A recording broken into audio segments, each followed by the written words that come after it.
mais um Léo Estopa ao vivo. Eu queria agradecer vocês pelas participações, queria pedir para vocês, por favor, não se esqueçam, compartilhar para a gente aumentar o alcance, quem puder compartilhar aí no Facebook, no WhatsApp, no Twitter. Deixa eu ver como é que estão as coisas aqui.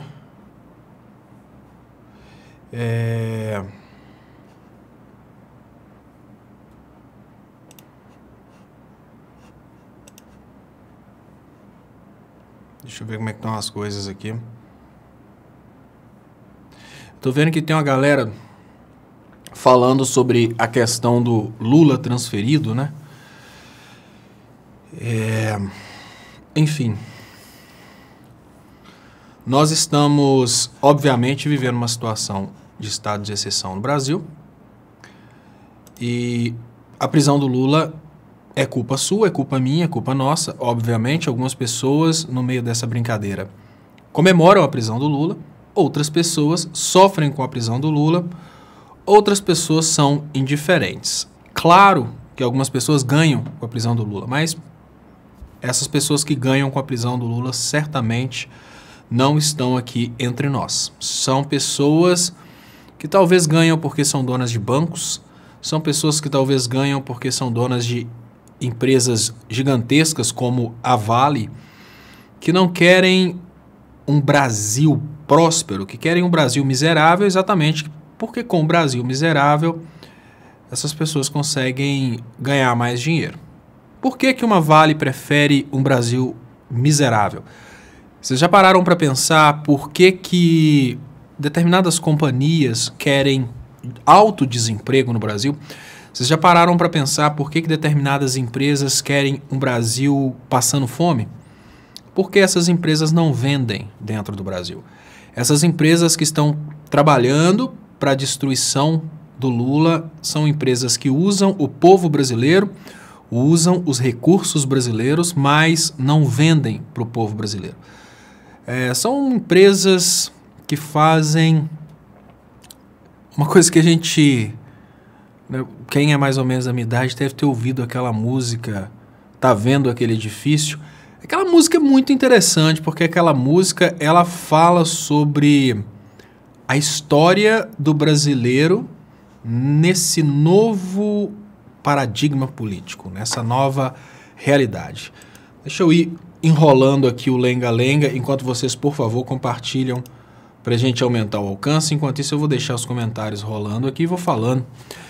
Determinadas empresas realmente não querem prosperidade do povo brasileiro, determinadas empresas querem usar o povo brasileiro. Eu estava falando com você sobre uma contextualização muito interessante, que é aquela música "Tá vendo aquele edifício, moço?".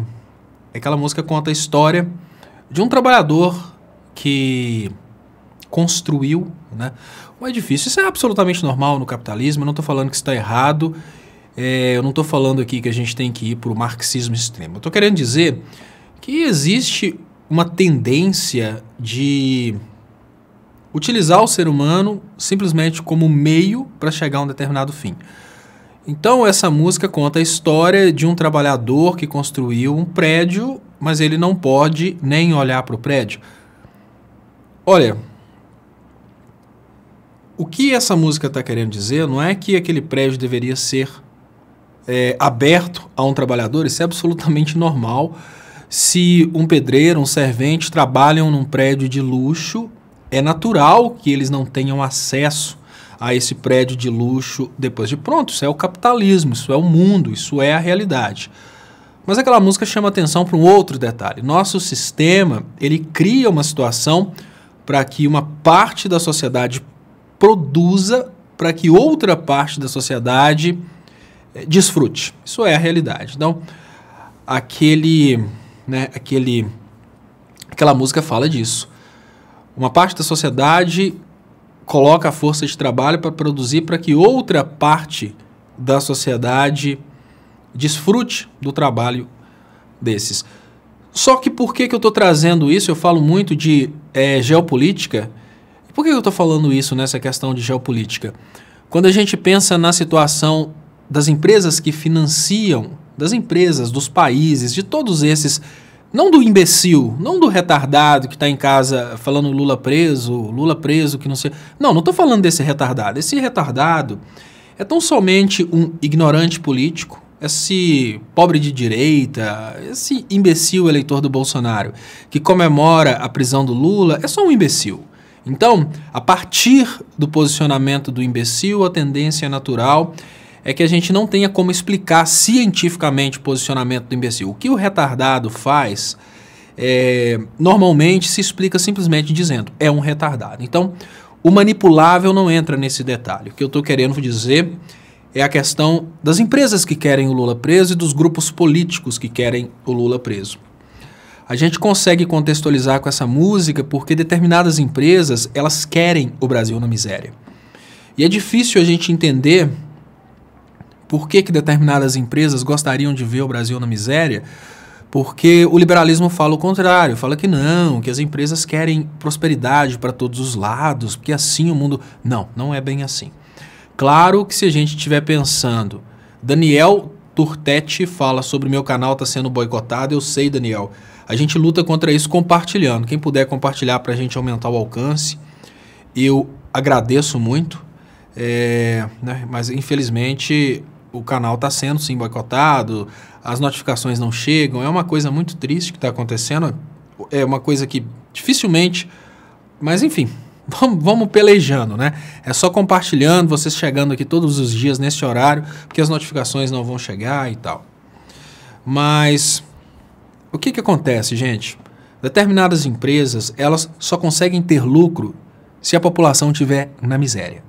Eu vou repetir para que vocês consigam entender, porque normalmente a gente tem economistas de Facebook, tem os liberaloides que estudam pela escola austríaca, tenho sorte que esse pessoal já não passa mais por aqui. Alguns não passam porque prestaram atenção e chegaram à conclusão que estão errados e voltaram a assistir Big Brother, desistiram de serem economistas de Facebook, e outros não passam porque eles têm certeza que eles estão certos. Mas vamos pensar o seguinte... Será que interessa para uma Vale do Rio Doce, uma Vale, né, que já foi Vale do Rio Doce, hoje simplesmente Vale, será que interessa para uma Vale ou para uma Samarco o Brasil próspero? E eu respondo para vocês, claro que não. Para uma empresa como a Vale, para uma empresa como a Samarco, quanto mais miserável tiver o Brasil, mais dinheiro eles conseguem. Sabe por quê, gente? Quanto mais o Brasil estiver em dificuldades, quanto maior tiver o desemprego, mais poder de negociação eles têm para contratar funcionários por baixos preços. Então imaginem que o Brasil tivesse com a indústria bombando, a tendência natural seria que a Vale tivesse que pagar os funcionários um pouco mais para que esses funcionários pudessem ter essa vontade de trabalhar em situações como essa de Brumadinho, situações de risco. Outra coisa, quanto maior for a dependência do Brasil do dinheiro da Vale, do emprego da Vale, maior é o poder de barganha para situações como essa de Brumadinho. Quanto mais miserável for o Brasil, mais o Brasil aceita acidentes como esse, com o argumento de que foi um acidente, mas a partir daí, né, um crime como esse, com o argumento de que foi simplesmente um acidente, mas a Vale gera empregos. Quando você está precisando, você toma tapa na cara e não pode reclamar. Quanto mais o Brasil tiver em dificuldades, mais eles poderão matar pessoas no Brasil, porque o brasileiro vai estar sempre pensando, eles matam, mas geram empregos. Então, para empresas que fabricam no Brasil para vender fora do Brasil, se algum de vocês já foi na Vale comprar minério, por favor, me digam aí qual de vocês que tem esse negócio com a Vale. A gente sabe que a Vale produz no Brasil e manda a produção para fora do Brasil. Então, para empresas que produzem no Brasil para vender para fora, quanto mais miserável estiver o Brasil, melhor. E tem mais. Se o Brasil entra numa situação de guerra civil, guerra internacional, não interessa. Sabe por quê? Porque essas empresas vão ser protegidas. Por incrível que pareça, são essas multinacionais que retiram riquezas do Brasil e mandam para fora, que vão ser protegidas pelo Exército, eles vão trabalhar tranquilamente, eles não vão ter o problema. Sabe o que no Brasil vai ser destruído? A nossa indústria competitiva, a nossa indústria que antes estava fornecendo coisas para fora e, obviamente, a nossa educação. Sérgio Moro já declarou que agora vai destruir a educação. Muito obrigado, Tatiana. O que eles querem é escravizar o povo brasileiro, esgotar nossos recursos naturais e humanos acabar com tudo e levar os lucros para fora. Bozo, marionete. Olha, Tatiana, eu fico muito triste de saber que o Brasil não consegue ter a percepção que você tem. Você conseguiu resumir tudo e eu fico pensando, gente, será que tá tão difícil assim para que as pessoas entendam isso que está acontecendo, né? Mas enfim, fazer o quê? Bom, deixa pessoal, eu acabei de enviar para os quintos dos infernos esse atleticano secreto, que tem um acento, né? Fica atleticano secreto. Então, muito obrigado, Tatiana. Muito obrigado, Ana Paula Amaral. Ela fala, Léo, boa noite. Sobre a Vale, ela levantar a economia brasileira e a Bolsa de Valores, será por esse motivo que o governo é submisso a ela? Fala sobre isso. Beijos. Não, Ana Paula, a submissão à Vale é negociação fora. Negociação por fora. Essas empresas, elas são tão poderosas que elas colocam deputados no poder, elas colocam senadores no poder. Essas empresas, para elas conseguirem fazer o que elas fazem, elas financiam as campanhas dos políticos brasileiros. Então, o fato da Bolsa de Valores subir não indica nada para o governo. A Vale, ela seria uma empresa muito interessante para o Brasil se ela estivesse produzindo minério e usinas siderúrgicas brasileiras estivessem fazendo o beneficiamento do minério aqui e dessas siderúrgicas saíssem, por exemplo, as chapas para montar automóveis, enfim, construção civil brasileira, mas não é isso que acontece. Grande parte da produção do solo brasileiro é enviada para fora e isso, infelizmente, acaba prejudicando muito o Brasil. Uma coisa que a Vale ainda fazia, que eu acho que, de certa forma, a gente precisava elogiar, era a contratação de mão de obra especializada brasileira, mão de obra técnica, digamos assim, o engenheiro brasileiro, que é uma coisa que a Embraer nunca vai fazer. Agora, nessa nova fase de Brasil colônia, a tendência natural é que as refinarias em solo brasileiro tenham os engenheiros de fora, só o serviço mais pesado, que vai ser realizado por brasileiros, assim como todas as empresas de tecnologia de ponta que forem ser estabelecidas dentro do território nacional serão como missões consulares de outros países. Elas vão estar no território nacional, o serviço pesado pode até ser feito por brasileiros, mas a parte intelectual toda vai ser feita por gringos. É para isso que a nova etapa da Operação Lava Jato tem essa finalidade de focar na destruição da educação. Vocês entenderam?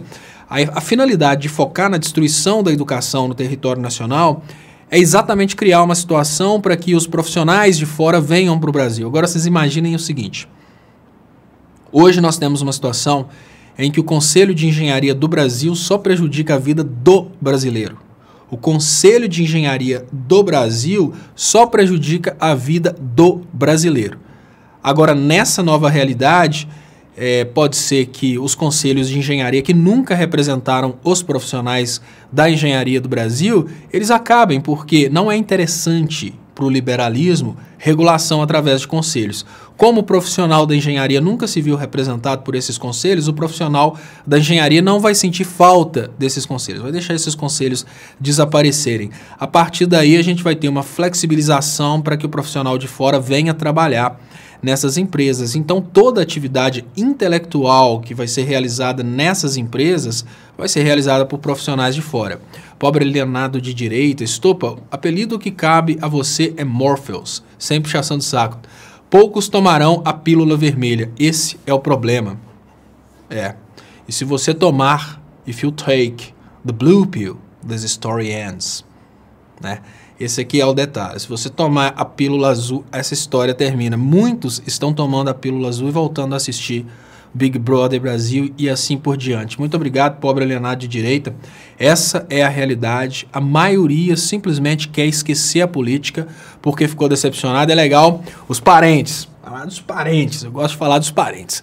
Como os meus parentes, eles vivem a pílula azul, eles não estão nem aí para a política, até que não. Os parentes por parte de mãe, eles se dividiram.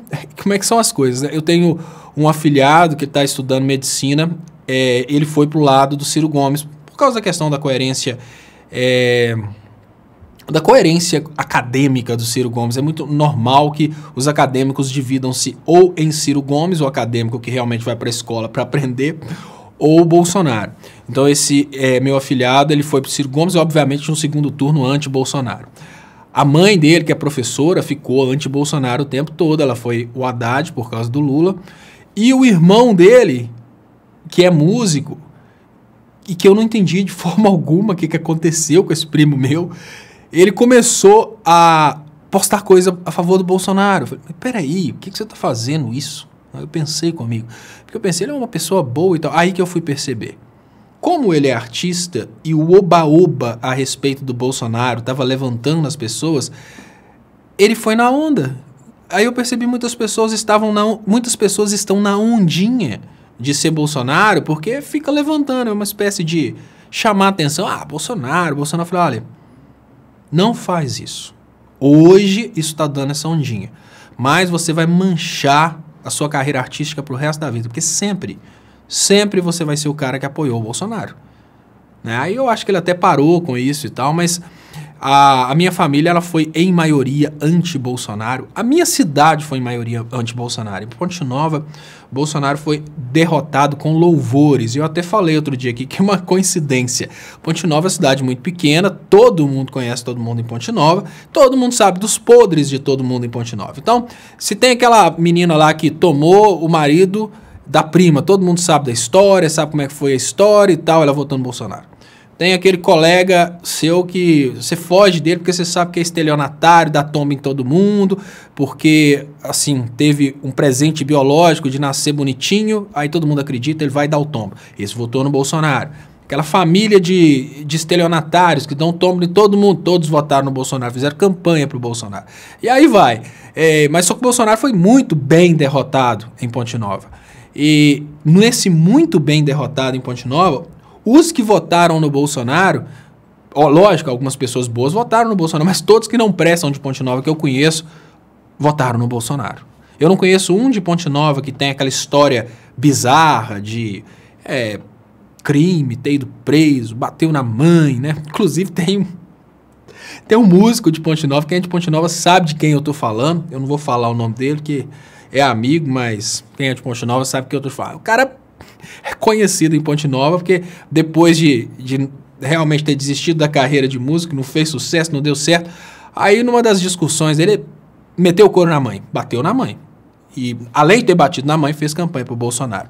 Por que ele fez campanha pro Bolsonaro? Ele tava numa luta lá a favor de Ciro Gomes. Não, ele fez campanha pro Bolsonaro porque tava dando mais fama, o negócio do cara ia aparecer. E assim por diante. Tem um doidão em Ponte Nova que foi, assim, ferrenho o Bolsonaro. Esse doidão, ele foi afastado do serviço público porque ele teve problema toxicológico e tal, e acabou que ele... Ou seja, o cara tinha estabilidade, perdeu o cargo no serviço público por causa do problema de drogas. Votou no Bolsonaro, né? Porque o Bolsonaro é contra drogas, é contra tudo aí, talvez. Mas enfim, é muita loucura, muita loucura. Rafa, 14 anos de PT, tiveram tudo para mudar isso. E cadê? Os bancos só aumentaram seus lucros. As empreiteiras enriqueceram absurdamente. Copa do Mundo despejando pessoas e o PT nada. Olha, Rafa, o que você está falando é uma coisa muito bizarra sobre o aspecto de o que fazer, porque é o seguinte, pensa bem, Rafael, olha só, numa situação de atividade econômica, ganha mais quem tem mais. Então é natural, numa boa administração, que os bancos ganhem. Olha, como que você vai fazer para você governar para um país crescer sem os bancos ganharem dinheiro? Toda vez que a Dilma tentava fazer qualquer medida para diminuir um pouco o lucro dos bancos a favor do povo, que não tem nada errado. Olha, não existe problema nenhum. Existe uma teoria econômica que você estuda a questão da vantagem comparativa e a vantagem relativa. Então, se você começa a se avaliar em relação ao outro, você tem um problema de ficar com raiva que o outro está crescendo mais. Por exemplo, vamos pensar a situação geopolítica. Por que os Estados Unidos começaram uma guerra econômica contra a China? Porque mesmo que os Estados Unidos estejam crescendo economicamente, a China está crescendo mais. Então o problema dos Estados Unidos é que lá no futuro a China vai passar os Estados Unidos. Esse é o problema dos Estados Unidos. Ah, não, mas os dois estão ganhando. Isso é essa visão em que um compara com o outro e fica com raiva porque o outro está crescendo mais e vai acabar acompanhando. É aquela coisa, se a vida fosse uma corrida, você estaria correndo a 10 km por hora, mas o seu oponente que está lá atrás está correndo a 11. Você fala, pô, mas o cara vai me passar uma hora. Mas a vida não é uma corrida. Então, a gente precisa admitir que numa sociedade, se quem tem 1 milhão está ganhando mais do que quem tem 1.000, é importante levar em conta que quem tem 1.000 está ganhando. Eu não sou desses que condenam o lucro, né? Porque tem gente que acha que eu sou aquele comunista sanguinário que acha que o lucro tem que ser penalizado. Não, o lucro tem que ser elogiado, desde que seja um lucro que respeita as pessoas. Então não está errado o banco lucrar, isso não é errado. O errado é só os bancos lucrarem. Qual que é a realidade desde a derrubada da Dilma? Só os bancos lucram. Não tem aumento salarial do trabalhador, não tem crescimento da indústria, não tem nada, só os bancos lucram. Aí está errado. Agora, numa situação em que a gente tem um crescimento econômico, vamos imaginar o seguinte, a gente tem um crescimento econômico de 5% ao ano. Dentro desses 5%, para evitar a possibilidade do país entrar em colapso, a tendência natural é que o banco cresça a 5%. Se o banco começa a crescer mais do que o crescimento econômico, aí ele está tendo um crescimento artificial, isso é perigoso. Agora, você imagina assim, olha, o banco está crescendo, mas o pobre também está crescendo. Qual que é o problema nisso? Qual que é o problema? Agora, se você parte para uma ideia de que você vai penalizar os mais produtivos, ou seja, você vai para uma ideia de que você precisa criticar um governo, porque nesse governo os bancos crescem, aí você não está administrando para o crescimento, você está administrando para a punição. E a tendência natural é que quando você comece a administrar para punir determinados setores, que é o que o Bolsonaro está fazendo agora, você perca a popularidade. O que fez o Lula ter tido uma popularidade tão grande? É exatamente isso. Porque ele governou para todos. Agora, é completamente sem nexo você imaginar essa coisa de que, olha, não, tem que governar para a população, mas o banco tem que perder. Não. O que a Dilma fez, inclusive, que é um dos motivos do golpe, tá, gente? Hoje, se você procura economistas de Facebook, tem muitos economistas de Facebook por aí, vocês vão perceber que uma das maiores críticas que tem ao governo da Dilma é a redução dos juros. Então, qual que era a jogada da Dilma? A Dilma reduzia os juros nos bancos públicos para forçar a redução dos juros no banco privado. É isso que era a jogada da Dilma. Aí, eles falam que isso é comunismo. Então, olha como é que são as coisas.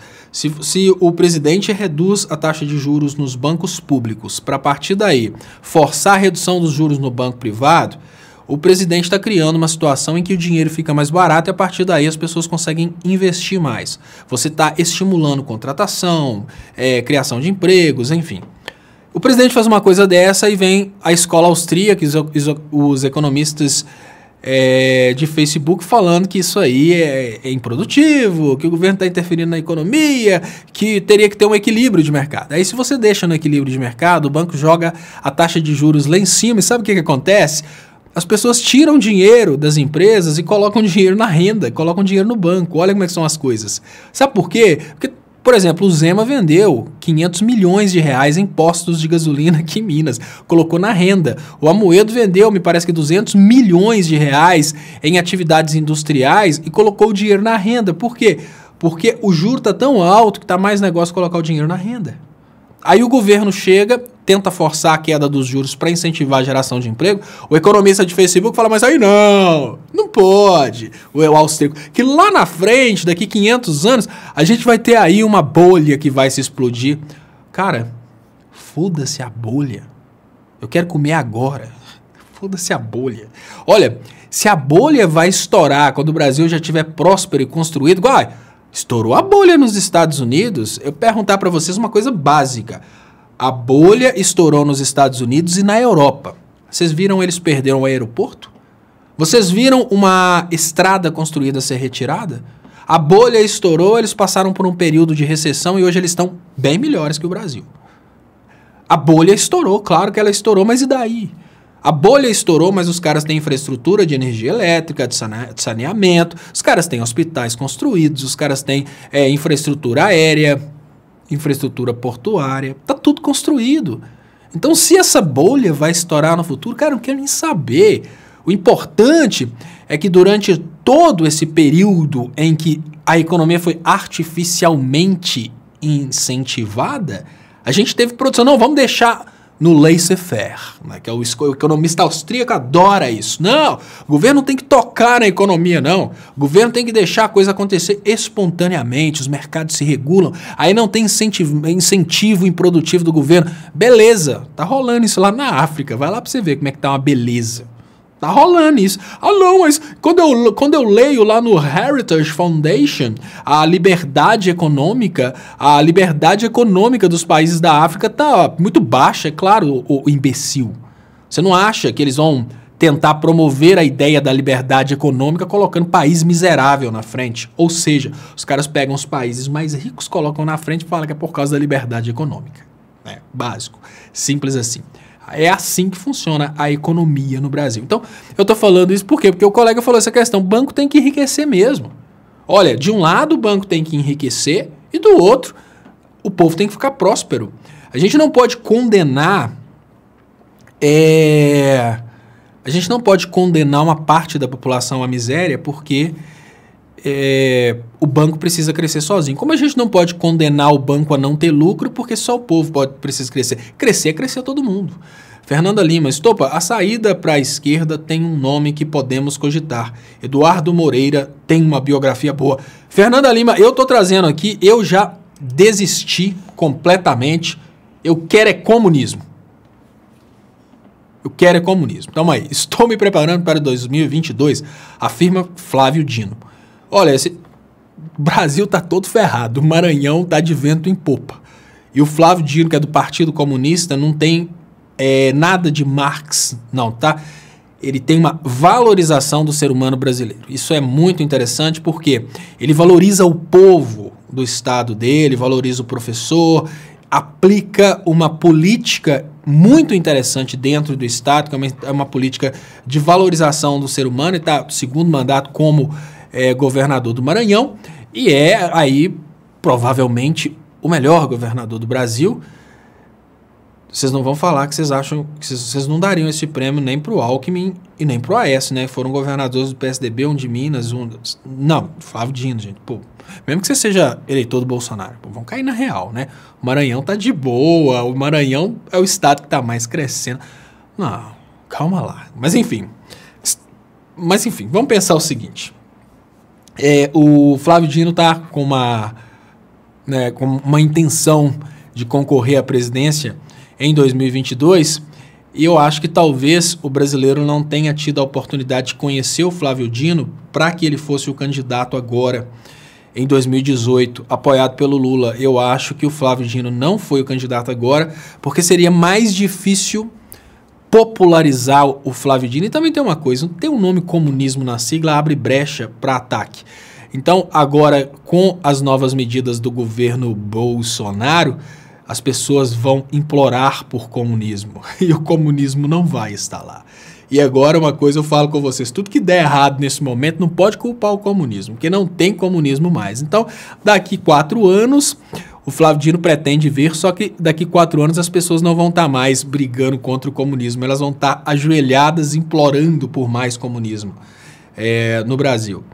E deixa eu agradecer aqui as participações. Muito obrigado a vocês pelas participações. Eu queria pedir vocês para compartilharem aí, para a gente aumentar o alcance. Pessoal, eu vou tentar, não sei se eu vou conseguir vou tentar pedir o Nicolas, que é o cérebro da TV 247, de toda a parte técnica.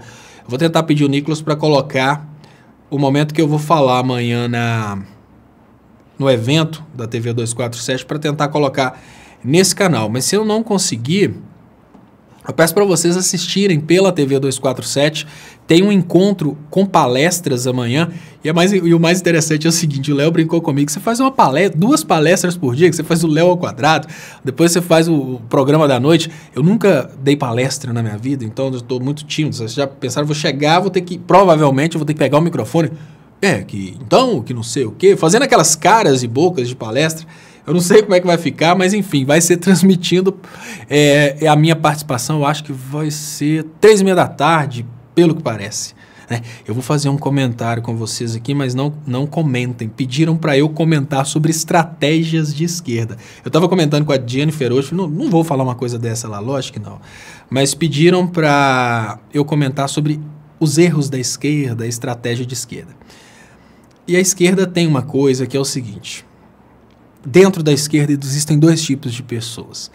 As pessoas que estão naquela porque elas querem ver mudança, e as pessoas que estão naquela porque elas querem se promover através dessas aparições. Olha, gente, o que eu mais gostaria de estar fazendo, por favor, não entendam mal, adoro esses encontros nossos aqui, mas o que eu mais gostaria de estar comentando com vocês aqui não era política, não. Eu queria que a política estivesse bombando e a gente estivesse falando sobre música nacional. Eu queria estar com a minha banda de rock. Não queria estar falando de política. Eu não queria que o Brasil estivesse nessa merda a ponto de eu estar falando de política. Eu queria que a gente estivesse bem e a gente pudesse fazer esse programa aqui sobre outro assunto. Então, essa parte da esquerda, eu não tenho nada a ver com essa parte da esquerda que quer ter toda uma carreira como comentarista político. Eu não quero ter uma carreira como comentarista político. Eu quero montar minha banda de rock, e uma banda de rock mineiro. É isso que eu quero. Então, eu faço esse trabalho aqui, e se tiver uma pessoa assistindo e eu fizer esse trabalho com uma pessoa assistindo, ou se tiverem 10 mil pessoas assistindo e eu te fizer esse trabalho com 10 mil pessoas assistindo, eu vou pra cama com a cabeça tranquila que eu falo, eu fiz minha parte. Isso é muito importante porque, às vezes, eu penso assim, como é que são as coisas dentro da esquerda, a parte da esquerda que está se doando, e eu considero que eu estou me doando para a prosperidade do Brasil e tal, ela não tem essas intenções de prosperidade midiática. Aí, se eu tivesse a oportunidade de apresentar um programa sobre tecnologia, se vocês fossem assistir, eu faria um programa sobre tecnologia. Se eu pudesse fazer um programa falando sobre música, eu faria. Ia preferir muito mais do que falar sobre política. Eu falo sobre política porque eu acho que eu tenho uma obrigação de falar o que eu sei nesse momento. Mas existe uma outra parte que está fazendo esse trabalho exatamente porque eles querem virar talvez uma Miriam Leitão, querem a fama, querem a glória, querem, digamos que, o status, né? Grandes jornalistas. Deixa eu agradecer, Roger Melo. Estopa é lindo, tesão, bonito e gostosão. Carlos Bolsonaro, vulgo Carluxo. Roger Melo. Tatiana. Léo, boa noite. Onde será o evento? Gostaríamos de prestigiar. Será aberto ao público? Por favor, se puder, nos dê detalhes. Deixa eu ver se eu descubro. Tatiana, eu falo ainda hoje sobre como que aonde que vai ser, que eu já tenho o endereço, mas eu não faço nem ideia de como é que é essa logística. Eu só fui convidado para participar. Hércules Souza, te mandei um texto. Parabéns, Léo. Nunca pare de falar. Hércules, você mandou uma mensagem ontem falando que tinha mandado o texto, mas eu não sei onde o seu texto está chegando. Eu não sei se você mandou por e-mail, se mandou aqui, enfim, dá uma esclarecida que eu não estou entendendo. Eu estou tentando achar seu texto desde ontem, não estou conseguindo. Mas muito obrigado pela participação.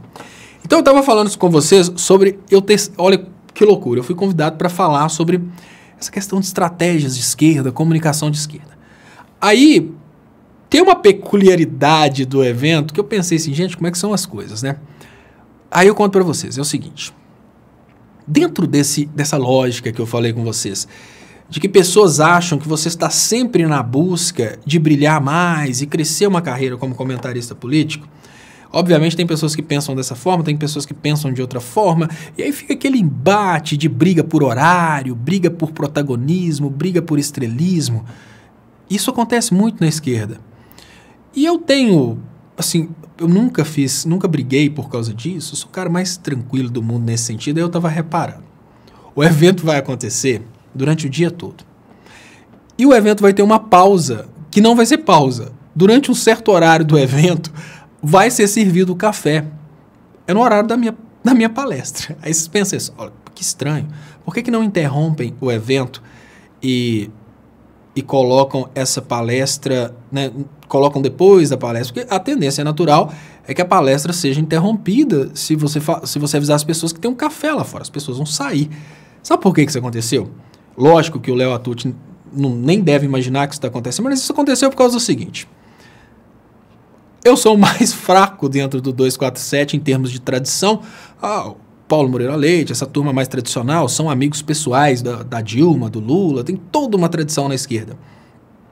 Aí eles pensam, vamos pegar o Estopa, porque o Estopa é o que tem menos moral aqui entre nós, vamos colocar o Estopa nesse horário mais complexo, e além dele estar nesse horário mais em que todo mundo vai estar cansado, vamos colocar o café no meio da palestra dele. Mas só que me chamaram para falar sobre estratégias de esquerda, o erro da esquerda. E me colocam para viver um erro da esquerda. Porque vejam bem, de um lado tem uma parte da esquerda que quer brigar por horário e quer prejudicar a outra parte da esquerda. Isso não é à toa. Isso não foi coincidência. Assim como o Bolsonaro não vazou aqueles áudios por coincidência, no meio da minha palestra serviu o café, não é coincidência. Isso é um erro da esquerda. Sabe por quê? Porque parece que eles pensam que vão me prejudicar com isso, mas não. Eu vou chegar e vou ter a sensação de dever cumprido. Eu vou chegar e vou falar, olha, eu fiz a minha parte. Eu cheguei, falei o que eu podia falar. Tinham 5 pessoas, porque todo mundo foi tomar café. Não, mas eu fiz a minha parte. A minha parte é fazer o máximo que eu posso fazer. E pronto. Simples assim. Vocês entenderam? E a esquerda falha muito nesse sentido. A esquerda falha muito nesse sentido. Porque a esquerda, parece que a esquerda tem uma ideia de confronto eterno e uma pessoa quer brilhar mais com outras. Vocês lembram que... Bom, não vou aprofundar muito, não, para não gerar essa... Mas, enfim, é só para comentar como que dentro de uma palestra em que eu vou comentar formas que a esquerda... formas nas quais a esquerda tropeça, eles me colocam um tropeço. Eles pegam uma pessoa que é mais vulnerável, porque eu não sou amigo pessoal do Lula, eu não sou amigo pessoal da Dilma, eu não estou no jornalismo político há 50 anos, aí eles pensam, não, esse aqui é o cara que tem menos prestígio, nós somos mais conhecidos, então o pior horário vai ser o dele, como se não bastasse ser o horário mais complexo, nós vamos colocar o café no meio, para as pessoas saírem, vamos sabotá-lo.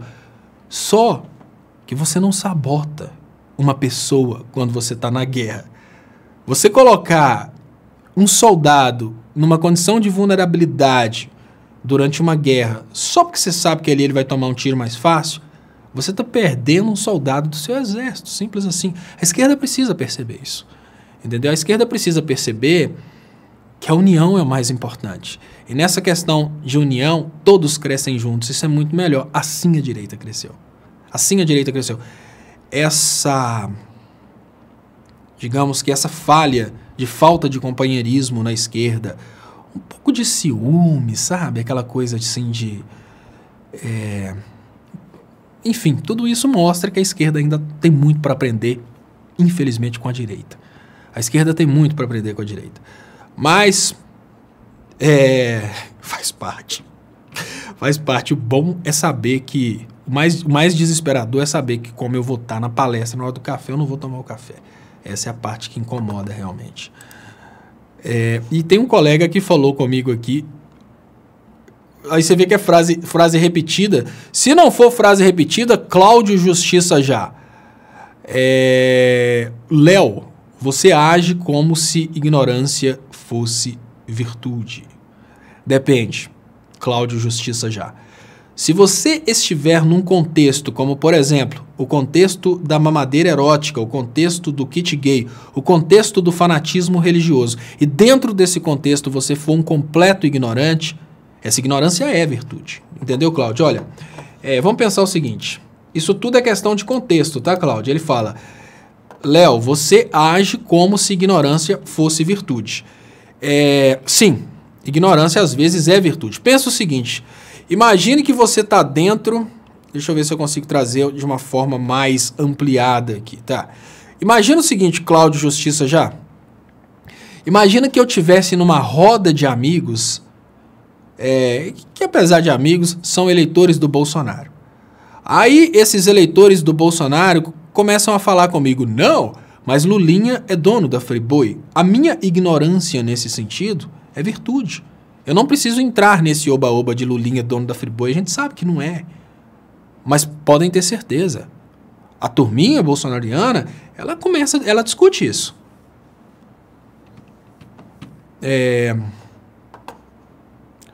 Little Star Beast, guerreiro é ruim demais.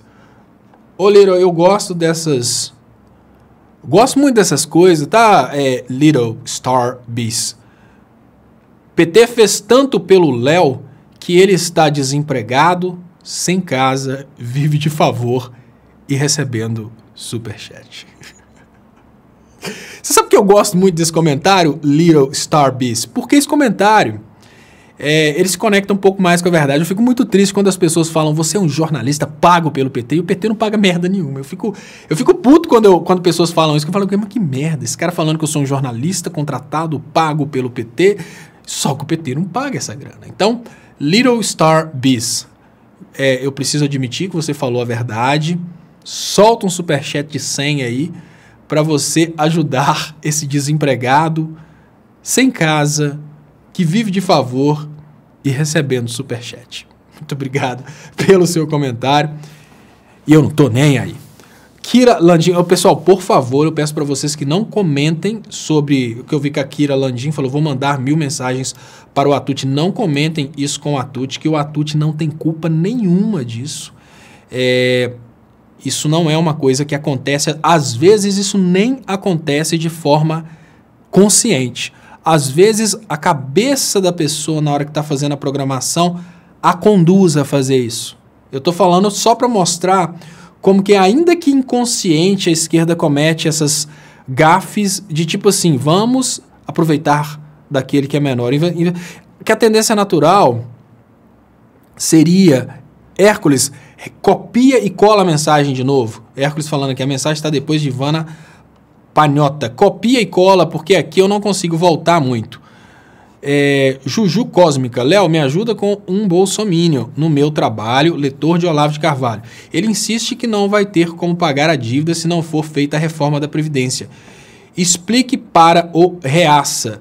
Olha, Juju Cósmica, sabe qual que é a melhor forma da gente pular fora desses argumentos de que não vai ter que pagar a dívida? Da seguinte maneira, o que você prefere? Que o Estado não pague a dívida ou que você não tenha dinheiro? Porque olha, qual que é a lógica de um cidadão comum, um ser humano qualquer, dentro de casa, falar que vai abrir mão da própria aposentadoria para o Estado pagar a dívida? O Estado deve há muito tempo, vai continuar devendo. Então, você entrar nessa loucura de que você tem que contribuir, o seu sacrifício tem que contribuir para o Estado pagar a dívida, é muita piração. Você não precisa nem de entrar em cálculos e mostrar para ele, não, cara, não tem nada disso não, olha aqui, é superavitário. Fala uma coisa básica, olha, se reformar a Previdência, você fica sem sua aposentadoria.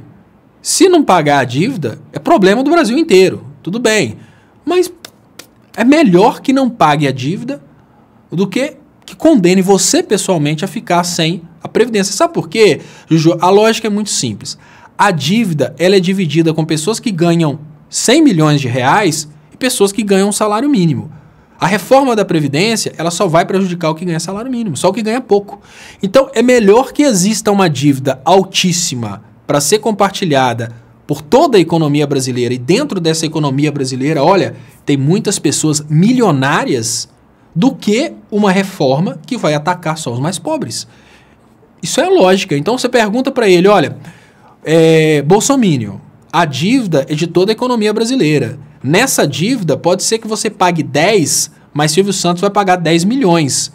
Agora, você vai abrir mão da sua aposentadoria para Silvio Santos deixar de pagar os 10 milhões? Eu estou dando o exemplo de Silvio Santos aí por causa da tradição de quem quer dinheiro, apesar do Silvio Santos tá nessa onda aí do Bolsonaro, eu admiro ele muito. Eu gosto muito do Silvio Santos, aprendi muito de comunicação com ele. Nara Jucá, Estopa, quem está promovendo essas palestras? É o 247 ou é alguma fundação. Se for o 247, você não acha que estão sendo amigos da onça com você? Nara Jucá. Ô, Nara, o 247 está promovendo. O que eu estou tentando falar com vocês é que isso às vezes acontece de forma inconsciente. Por exemplo, quando você chega num prédio e entra no elevador para ir para o 10º andar, você poderia ter ido pela escada, mas de forma inconsciente você acaba pegando o elevador. Isso, dentro de uma circunstância de esquerda, acontece de forma inconsciente. Eu não estou falando que uma pessoa chegou e falou assim, não, eu quero prejudicar o estopa. Não é.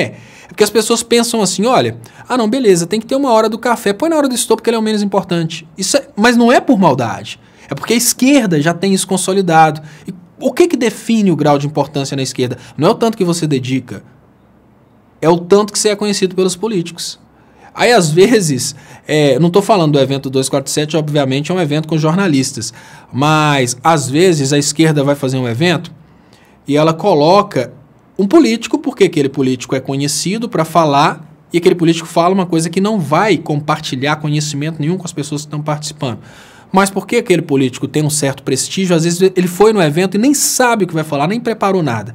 Às vezes tem uma pessoa ali que preparou todo um discurso para ajudar numa determinada causa, aquela pessoa não pode falar, porque é importante que se dê espaço para aquele político, porque aquele político tem um grau de importância. Aquele político não se dedicou nada para o evento, ele simplesmente chegou lá e pronto, porque ele já é importante. Pronto, ficou por isso. Ele vai falar uma hora. E aquele outro, que às vezes é um cara, um jovem, um estrategista, tipo os estrategistas do Bolsonaro, são pessoas mais jovens, mas que estão ali pelejando pela causa, aquele que dedicou às vezes 30 dias para desenvolver alguma coisa para apresentar ali como ideia, ele nem tem a oportunidade de falar. E o político, por causa do prestígio, chegou lá, não preparou nada, vai falar simplesmente o que ele fala todos os dias, porque ele tem prestígio. A esquerda é assim. Isso é normal na esquerda. Então não é que está rolando, Nara, não é que está rolando aí um boicote pensado e coordenado, não. Isso acontece de forma inconsciente. É mais ou menos assim, não, fulano tá vindo. Não, nessa ordem fulano é mais importante. Por quê? Porque tem tantos anos e tal. Vamos colocar fulano aqui. Esse é o melhor horário, vamos colocar esse. E aí as coisas vão acontecendo dessa forma e a esquerda não se renova.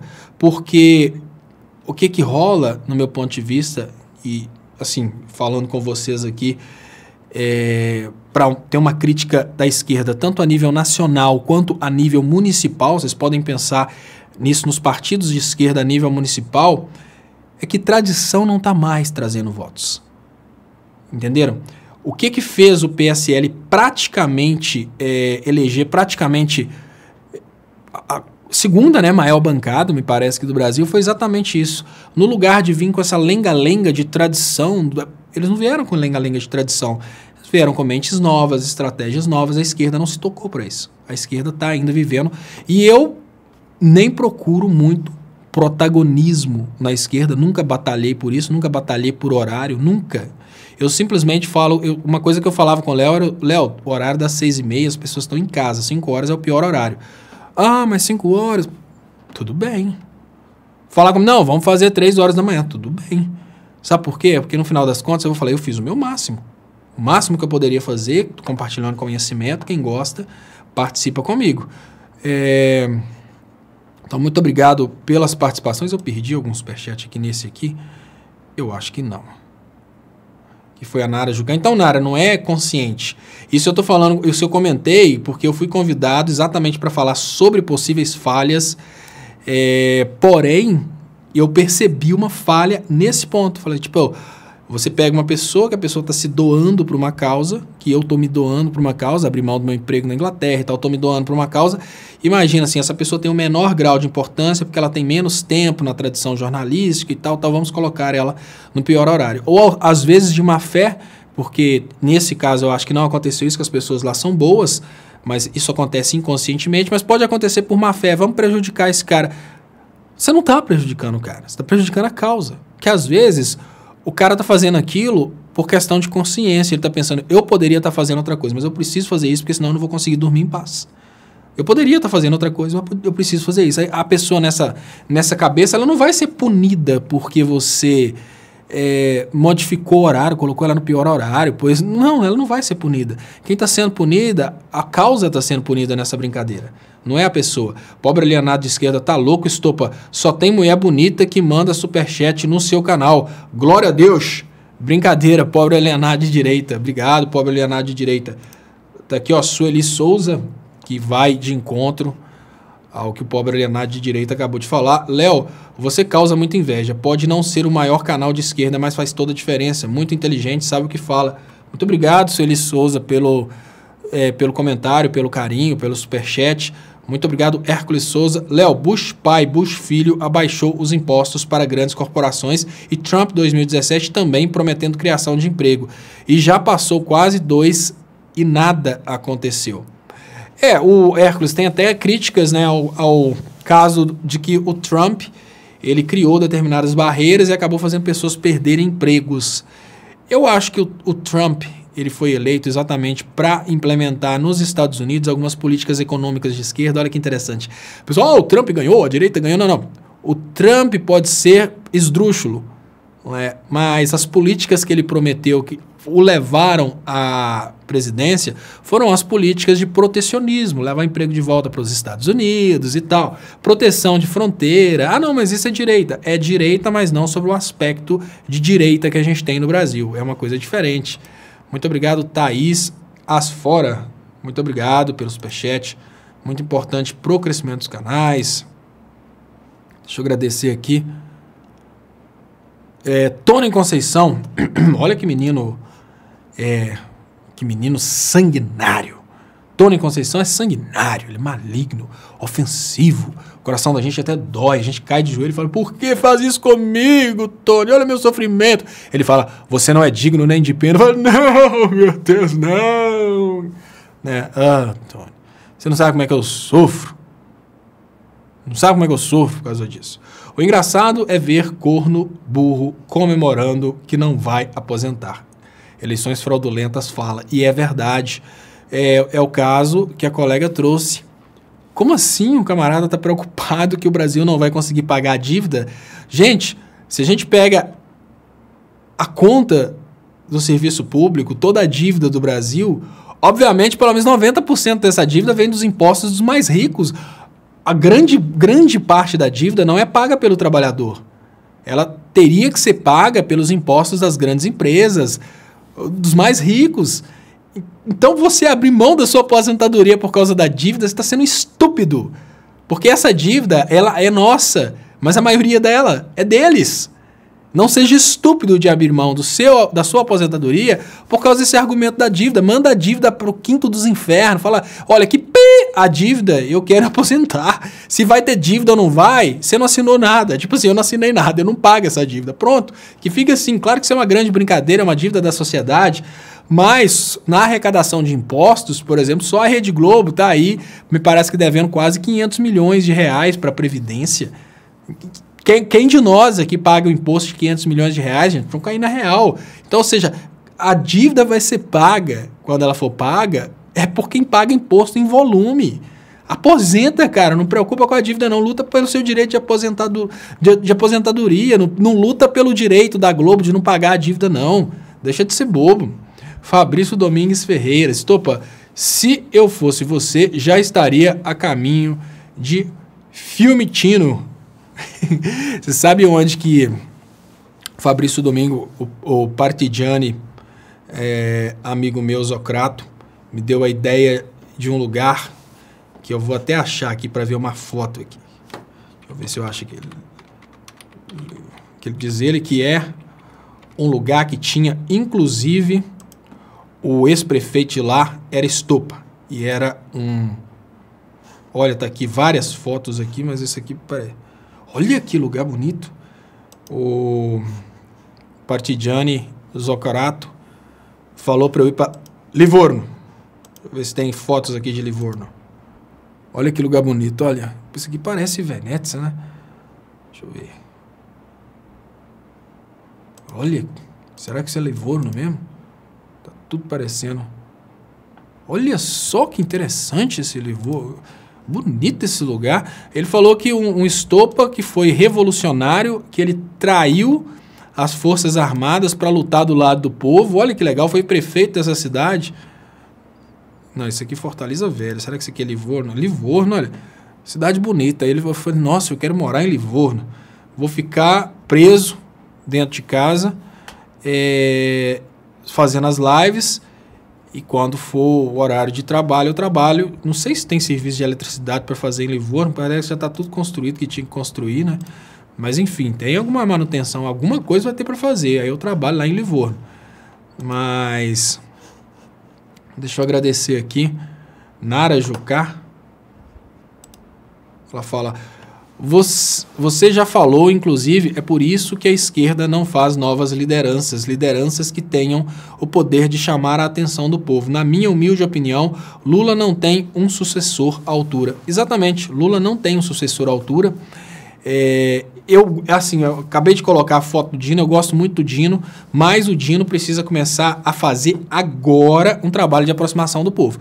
Aí a gente já vê que acabou a possibilidade do Ciro Gomes conseguir votos de esquerda, porque se o Lula não for candidato, obviamente a parte que não vai votar, por exemplo, no candidato do PT, vota no Dino. Então o Ciro teria que se aproximar realmente da direita. Por quê? Porque como o Dino não entrou nessa onda aí de o Lula tá preso babaca, o Dino já é automaticamente sucessor dos votos do Lula, que não são votos do PT. Então a gente já vê aí que a gente já tem um nome forte aí para 2022.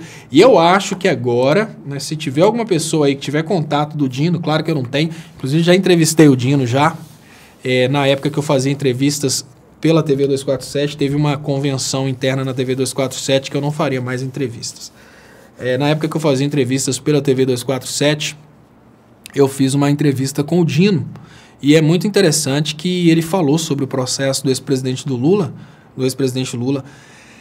e eu acho que hoje, se tiver alguma pessoa aí que tenha contato do Dino, eu acho que é a hora dele começar a fazer um trabalho forte na internet, muito forte na internet. E talvez seja o Dino a pessoa que vai unir a esquerda no sentido de criar aí uma frente ampla de esquerda, principalmente nas redes sociais, para combater as mentiras, né? Porque agora, inclusive, a galera não está mais investindo em mentiras. Não sei se vocês ficaram sabendo que o Nando Moura parece que ele teve uma suspensão aí de monetização no canal dele. Essa suspensão é porque ninguém mais quer anunciar nesses produtos. Engraçado, Bonner é PT. Claro, Marcos. Claro, a Globo adora o Lula. Não, a Globo adora o Lula. O Bonner é PT. Eu vou até colocar aqui, ó. Porque, tipo assim, quando a gente vê coisa dessa, tudo que é imbecil é pra se mostrar. O Bonner é PT. Claro! Olha, o Bonner adora... A família Marinho, então... Olha, a família Marinho visita o Lula toda semana pra almoçar com o Lula. Não, olha, são amigos... Sabe, Marcos, sabe pacto de sangue? Aquela coisa que a gente vê, assim, as histórias de criança, que um fura e o outro fura e faz o pacto. Pois é, fizeram pacto de sangue, o Bonner e o PT, com todos, né? O Lula, então, olha, a Globo adora o Lula. A gente sabe disso, todo mundo sabe disso, tá, Marcos? Claro. O Bonner é PT, claro. Votou no PT, inclusive. Fez questão de votar no PT e mostrar a cédula, porque o Bonner é PT. Ah, claro. Todo mundo sabe. Nem sei porque você está falando isso, nem é novidade. Se falar uma bobeira dessa aí, que todo mundo já sabe. Gilmar Ferreira, Livorno é lindo, mas o time de lá é ruim. Eu pedi o Partigiani para poder conseguir para mim uma camisa de Livorno, porque eu não torço para futebol, não conheço nada de futebol. Na hora que ele contou a história do time, que o time tava xingando o Berlusconi vai... Aí eu falei, não, eu quero a camisa desse time aí. A partir de agora eu gosto de futebol, nunca assisti o Livorno jogar não, mas eu quero... tem uma camisa do Livorno. Parece que vai chegar pra gente da Itália 2 camisas do Livorno. Claro, a Juju Cósmica até fala aqui, olha, o Bonner é PT e a Globo vai tirar o Lula de lá. Agora a Globo tirar o Lula de lá é questão de sobrevivência, porque o Bolsonaro declarou guerra à Globo, né? Ítalo Ferreira fala que fizeram o juramento do dedinho, né? Parece que rolou, foi isso, né? Porque o Bonner é PT, eles foram e fizeram o juramento do dedinho, só pode isso, né? Claro. O Bonner é PT. A gente acredita nisso mesmo. Laranja acima de tudo. A Globo é comunista. O Lula é dono da Globo, né? Faltou... Não é o Lula, é o Lulinha. Tudo é do Lulinha. Então, o Lulinha, que é dono da Friboi, da Oi, da Ferrari de Ouro, de Fernando de Noronha, comprado na mão do Luciano Huck, é sem dúvidas também o dono da Globo, né? Porque o Lula é dono da Polícia Federal. O Lula é dono de tudo. Tá lá, né? Se o Bonner é PT, Pablo Vittar é freira. Tinha uma resistente. Wagner Nunes pergunta, quem é o Dino? O Dino é o governador, né? Segunda vez como governador do Maranhão. Agora, S. Aldebert fala que, cruelmente, quando o Lula voltar, ele deveria deixar as coisas como estão para os coxinhas e bolsominions, sem aposentadoria, salário arrochado, faculdade só se pagar e caro. Olha, e pode ser, S. Aldebert, eu tenho minhas dúvidas a respeito dessa questão de faculdade se pagar, porque, olha, se a gente começa a ter aqui aquela questão da operação de destruição, né? Operação Lava Jato no setor de educação, a tendência natural é que eles destruam as universidades e deixem o Brasil com pouquíssimas universidades. Não, e o Antônio Cadu, ele tá falando uma coisa aqui que eu falo, meu Deus, isso aqui consegue ser muito ridículo, né, Antônio? Os caras querem culpar o Lula por causa da invasão do triplex. Mas peraí, como é que você pode culpar uma pessoa que você isolou dentro de uma prisão política para a pessoa não ter contato com mais ninguém? Não, eles querem culpar o Lula por causa da invasão do triplex. É muito bizarro. Léo, você tem que começar a denunciar os boicotes. Só assim fará pressão para que retorne a normalidade. Olha, gente, essa questão do YouTube, do boicote do YouTube, não tem como. Porque é o seguinte, eu não tenho tamanho para fazer pressão no Google. O Google é muito grande. Eu sou só um rapaz latino-americano sem dinheiro no bolso, sem amigos na Google e vindo do interior. Não adianta. O negócio precisamos concordar que o produto que eu faço não é interessante para eles, eles vão deixar esse produto acontecer, mas não vão deixar que eu tenha, por exemplo, membros no canal, essas coisas, alcance vai ser sempre reduzido, vão cair na real, né? Eu falo coisas que não são interessantes. A parte boa é o seguinte, a galera, né, o dono da van e o resto da turma, eles não estão mais financiando o discurso de ódio. Então, o Google está cortando a monetização dos canais que promovem o discurso de ódio. Então isso já serve para quê? Para mostrar para determinados comunicadores que o discurso de ódio é uma coisa que acaba. Chega um momento que ninguém mais quer aquilo. Ninguém mais quer investir no discurso de ódio. Chega um momento que as pessoas não querem mais pagar por isso. Por quê? Porque não precisa mais. O dono da van já conseguiu tirar o PT. Para que ele vai continuar investindo no YouTube para poder incentivar canais igual do Nando Moura? Então, ou seja, a própria Google entendeu. Ninguém mais quer pagar para ter propaganda nesse canal desse cara. Então vamos tirar a monetização do canal desse cara. E é assim que funciona. Léo, estão dizendo uma greve geral para 32 de abril. É verdade? Não sei. Eu não faço nem ideia se vai rolar. Léo, deve ser complicado defender o PT todo dia, né? Não é nada, Gabriel. É de boa, sabe? Eu preciso dizer que o PT como partido realmente, ele nunca me deu o dinheiro que o colega falou aí no início, né, que as coisas estão complicadas, mas não é difícil defender o PT não, principalmente depois que você estuda relações internacionais, economia, sou formado em engenharia e a partir das minhas formações eu consigo perceber que o melhor para a minha profissão, para os meus amigos, para o meu futuro, é a política que era empregada pelo PT. Sabia que o Dino, por exemplo, que eu acabei de dizer aqui, que tem uma ideologia muito semelhante àquilo que eu penso, não é do PT não, cara, ele é do PCdoB. Eu estou disposto a defender qualquer um que tenha coragem de falar aquilo que precisa ser dito, por isso que eu nunca falei mal do Daciolo e sempre defendi o Daciolo aqui. Apesar de saber que a viabilidade para ele se eleger presidente é muito pequena. Ah, mas ele criticou, não, isso é problema dele. Ele chamou a atenção do povo brasileiro para coisas que o povo precisava escutar, apesar de que entrou no ouvido e saiu no outro. Então nem é questão de defender PT, não, é questão de defender aquilo que eu acredito. Você defende aquilo que você quiser. Se você não acreditar, você não defende, né? Tem gente que defende a teoria da Terra plana.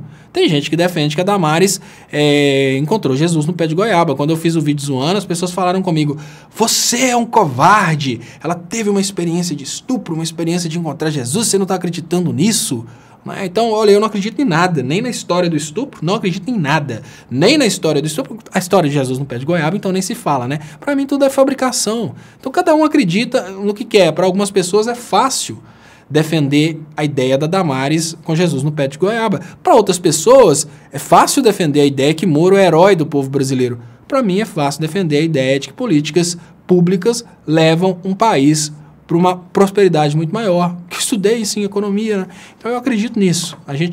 Quando a gente defende aquilo que a gente acredita, não é tão difícil assim, não, é facinho. Facinho, facinho. Olha, defender aquilo que você acredita é a mesma coisa de defender seu time de futebol.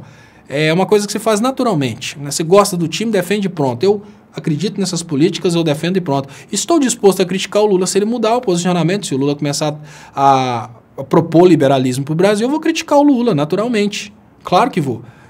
Não, se um determinado político, eu sempre elogiei o Ciro Gomes, começou a se aproximar do Bolsonaro, do golpe, né, a possibilidade aí de participar da reforma da Previdência, eu faço minhas críticas, é natural. Cicenando Amorim: Léo, gosto da maneira com que você defende o bem-estar social, gera argumentos para defendermos um Brasil mais humano. Boa sorte em tudo, abraços. Muito obrigado, Cicenando Amorim, pelo superchat, pela participação. Agradeço de coração aqui, muito importante mesmo para o crescimento dos canais. Quem puder ajudar, pessoal, eu agradeço muito. Quem puder contribuir, tem contas bancárias nas descrições do vídeo. Você pode contribuir com o superchat, pode contribuir também com cartão de crédito. Tem o PayPal aí, eu agradeço muito. Quem puder ajudar nesse sentido. Deixa eu ver aqui como é que estão. As pessoas estão pedindo para eu falar sobre a guerra. O posicionamento que eu tenho sobre a guerra é que é uma grande pilantragem que está acontecendo, obviamente, para tomar o poder na Venezuela pela questão da guerra, da venda do petróleo. As pessoas falam: mas você acha certo o governo matar seu povo de fome? Não, quem está matando aquele povo de fome são os Estados Unidos, que fizeram um bloqueio comercial para que a Venezuela não recebesse não recebesse alimentos, não recebesse gêneros alimentícios importantes. Então, nessa questão da Venezuela, quando eu falo nessa questão, eu gosto sempre de rodar um vídeo. Eu rodei esse vídeo há 2 dias atrás, mas eu acho pertinente rodar novamente, porque esse tema está bombando, e hoje eu até faço questão de terminar um pouco mais cedo a live, porque eu saio de madrugada amanhã para São Paulo. Então, eu queria rodar para vocês alguma coisa a respeito da Venezuela, para que vocês consigam entender como que é possível explicar para os alienados a respeito da história da Venezuela. Deixa antes eu agradecer Paulo Roberto Pereira dos Santos. Léo, você abriria um espaço para debater sustentabilidade, energia solar, eólica, free energy e principalmente carros e motos elétricas? Isso retomaria a indústria metalúrgica. O planeta agradece. Claro que sim, Paulo Roberto Pereira dos Santos. A realidade é que esse é o assunto que eu gostaria de falar. Eu acho esse assunto muito interessante, mas assim, a gente fica sempre brigando contra o mais evidente, que é a destruição. E eu até cheguei a fazer o canal do Técnico Brasil, que eu ia começar a abordar esses assuntos, mas nesse negócio de eu estar mexendo na obra aqui, é praticamente impossível fazer qualquer coisa. Então, por isso que eu não comecei ainda. Mas, enfim, a ideia era exatamente falar sobre esses assuntos aí. Então, deixa eu agradecer. Muito obrigado, Paulo Pereira dos Santos. Muito obrigado também, Tatiana. Quando puder, nos informe sobre o local do evento. Boa sorte em São Paulo. Deixa eu ver se eu consigo descobrir aqui sobre... Tatiana, eu vou ver se eu consigo compartilhar na guia comunidade. Eu não sei como funciona. Deixa eu ver se eu consigo ver. Encontro. Deixa eu ver se está na internet. De membros. 247. Não.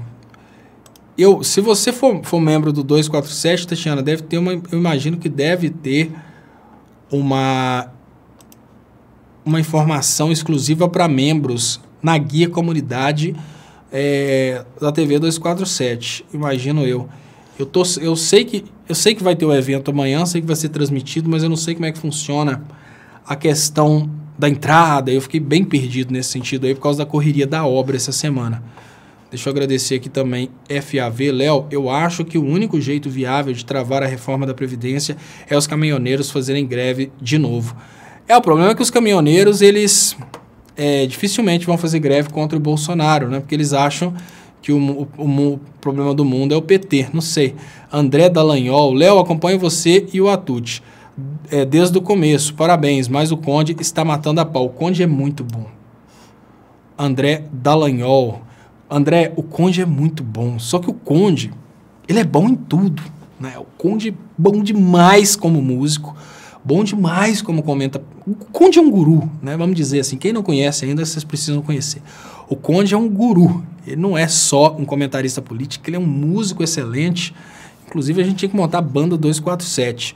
O Ray Lula Rousseff da Silva vai ser baixista.